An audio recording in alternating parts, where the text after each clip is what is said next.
भी आपकी आवाज जाएगी और आपकी आवाज के जरिए हुक्मरान सुविधाएं नहीं है, जिनके पास पहनने के लिए कपड़े नहीं है, जिनके पास खाने की जरूरत है। अभी भारतीय जनता पार्टी के नेता ने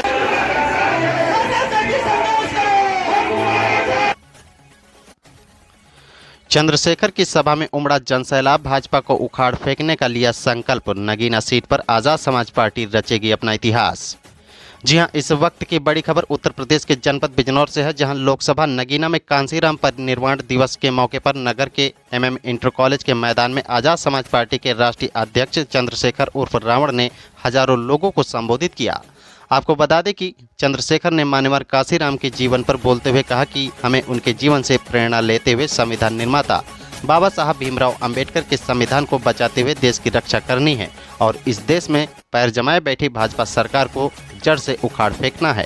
हम लोगों को अभी से अपने वोट की ताकत को समझना होगा और घर घर जाकर लोगों को जागरूक करना होगा, जिससे चुनावी समय में लोग किसी भी बातों में आकर अपना वोट को खराब ना करें, अपने वोट का सही इस्तेमाल करें। आगे बोलते हुए चंद्रशेखर ने कहा कि नगीना लोकसभा की जनता अगर मुझे यहां से सांसद बनाकर संसद भेजती है तो मेरा पहला कार्य अपने लोकसभा वासियों की समस्याओं को सरकार के सामने रखकर उसका हल कराना है। पहली प्राथमिकता होगी। पूरी दोपहर चले इस कार्यक्रम में जहां मैदान में चंद्रशेखर को सुनने वालों की भारी भीड़ जमा रही, वहीं सुरक्षा की दृष्टि से भारी पुलिस बल मैदान के आसपास कड़ाई के साथ ड्यूटी करता नजर आया। फिलहाल सुपरफास्ट न्यूज के लिए देखिए जनपद बिजनौर से ब्यूरो रिपोर्ट। मेरी आपकी आवाज जाएगी और आपकी आवाज के जरिए हुक्मरानों की आंखें खुलेंगी, सरकारों नींद से जाएंगी और आपके अधिकार आपको मिलने का काम होगा। सम्मानित भाइयों बहनों, एक लंबी लिस्ट मैंने पढ़ी। ये सब लोग वो लोग थे जिन्होंने इस क्षेत्र में मेहनत की है, जिन्होंने इस क्षेत्र में काम किया है। बहुत सारी समस्याएं मेरे सामने रखी है, लेकिन मैं एक बात पे आपका ध्यान आकर्षित करना चाहता हूँ। चंद्रशेखर भैया जिंदाबाद, जिंदाबाद। चंद्रशेखर भैया जिंदाबाद। इस देश में दलितों, पिछड़ों, आदिवासियों, मुसलमानों, सिखों, जैन, बौद्धिस्टों के साथ जो हिंसा होती है, वो हिंसा कोई जरूरी हिंसा नहीं है, उसके पीछे एक साजिश है। इस बात को अपने साथ को समझना पड़ेगा। वो हिंसा इसलिए होती है कि अगर हिंसा में आप लोग नहीं उलझोगे, अगर आप आपका समय उसमें खराब नहीं होगा, तो आप अपने हक अधिकारों के बारे में सोचोगे, अपनी तरक्की के बारे में सोचोगे, स्कूल कॉलेजों के बारे में सोचोगे, रोजगारों के बारे में सोचोगे। और जब आप हिंसा में उलझे रहोगे तो फिर आपका ज्यादा समय उसमें लग जाएगा। जानबूझ के दंगे भी कराए जाते हैं, जानबूझ के ऐसे कानून भी बनाए जाते हैं, जानबूझ के हमारी मूर्तियों को भी तोड़ा जाता है, जानबूझ के बहन बेटियों का अपमान भी किया जाता है, जानबूझ के हमारे लोगों की हत्या भी की जाती है, क्योंकि हम इसमें उलझे रहे।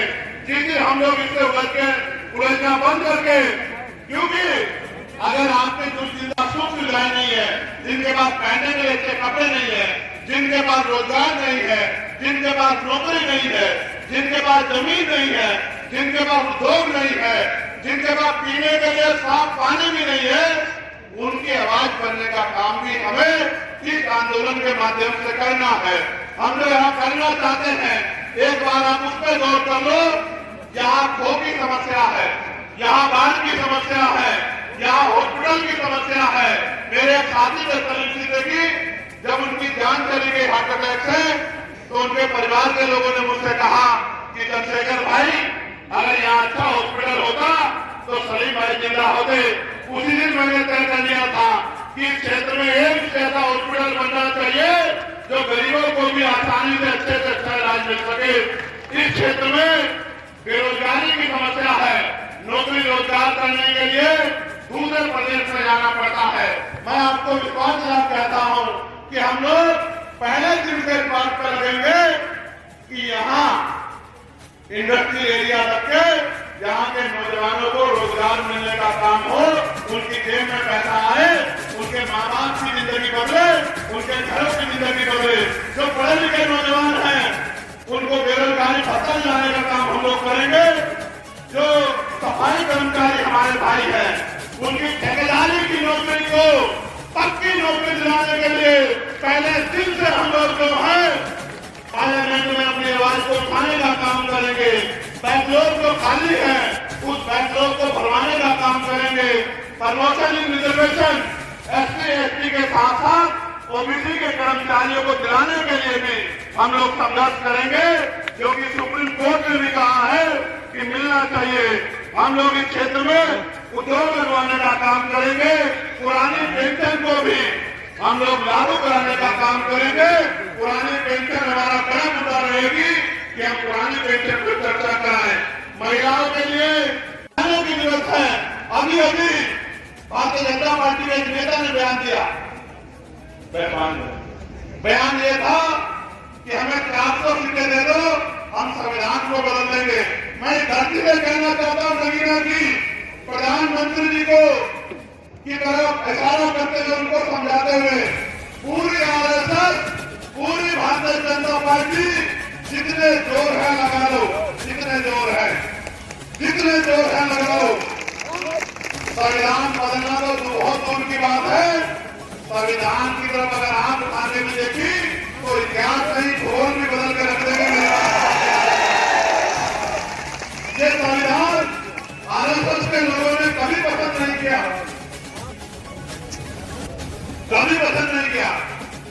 शुरू के दिन से इस संविधान को गलत साबित करने का RSS के लोगों ने किया। आज वही लोग बाबा साहब की फोटो लगा के हमारी वोट को अपने पाले में लाने के लिए हमारी बच्चों में घूम रहे हैं। उनको सावधान रहना है। वो बाबा साहब की फोटो दिखा के और 2 किलो 4 किलो राशन देके हमारे वोट के हथियार को, जो हथियार बाबा साहब देते हैं, उस हथियार को अपने पाले में लाने का काम करना चाहेंगे, जिससे कि भारतीय संविधान को कमजोर कर सके। क्या भारतीय जनता पार्टी की मदद तो नहीं करोगे? दोनों हाथ लाके बताओ। अगर आपका रिश्तेदार भी भारतीय जनता पार्टी में है तो उसकी मदद तो नहीं करोगे? मैं आपको ये कहना चाहता हूँ कि देश में बहुत लंबे समय से हमारा आंदोलन जो महापुरुषों का आंदोलन चल रहा है, 100 साल से ज्यादा हो गए और 100 साल में हम यहाँ तक आ पाए हैं। अभी बहुत काम बाकी है, हमें उसको आगे बढ़ाना है। आज हमारे अधिकारी कर्मचारी दफ्तरों में जातिवाद के शिकार होते हैं। कल ही मैंने एक दरोगा का वीडियो देखा जो कह रहा था कि मेरे साथ मेरा अपमान हो रहा है, मुझे जातिगत शोषण करना पड़ रहा है। यानी कि इस देश में अभी भी हमारी सामाजिक हैसियत नहीं बदली। मैंने तो लंबे समय से उनको भी कहा कि आप भी हमारे साथ जुड़ जाओ। जब आप हमारे